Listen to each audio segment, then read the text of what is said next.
Our planet is a beautiful place, providing us with all we need to thrive. We have sculpted it into whatever we desire, but we sometimes forget that we are not the only beings that call Earth home. Unbelievable amounts of plants and animals cover the land and oceans. They depend on our planet just as much as we do, yet we have taken so much from them. We take their habitat and turn it into cities, then blame them when they do what they've done for millions of years: survive. In India, hundreds of tigers are killed every year simply due to the fact that they have nowhere to find food but the cities. Their prey has been hunted, their jungles decimated, and their natural behavior villainized. This is a common theme with predators. In America, bears, wolves, and mountain lions were all driven to near extinction before we realized our mistakes and began to reinstate them. Unfortunately, the damage had already been done, and the ecosystem was out of balance. Without the presence of predators, prey animals like deer were free to eat and reproduce as much as they wanted, resulting in the destruction of many native plant species, allowing invasive, bad-tasting plants to take over. This causes animals who depend on the native plants to go down in numbers, leading to an unhealthy environment. Here is the president of Botswana to further explain this concept. If a species is unmanaged in its reproduction, they will get to a time where there's oversupply. And therefore, there will be a shortage of the resources necessary for its own survival.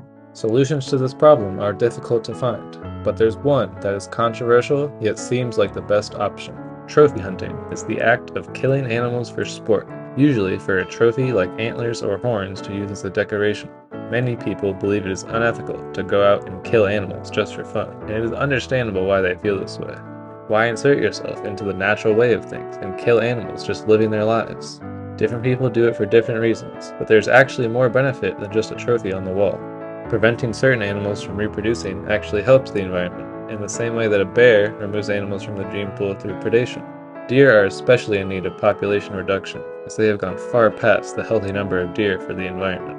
Letting people go out and shoot deer with regulations on what deer you can kill, when you kill them, how many you kill, and how ethically you kill them, all create a good way of managing the population. The regulations are vital.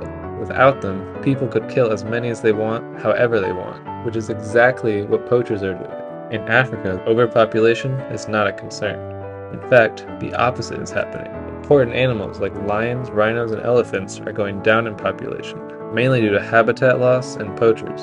Countries struggle to get the funds to help these amazing creatures, and can't provide the land and protection they need. This is where trophy hunting comes in.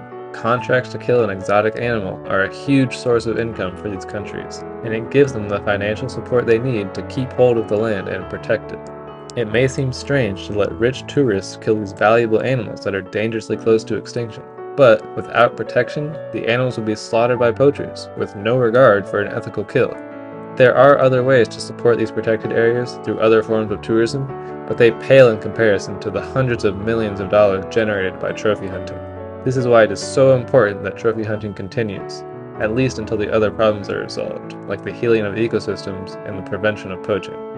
We cause these problems, so we need to be the ones to fix them. Trophy hunting provides a solution, or at least part of one. The death of one animal provides life for so many others.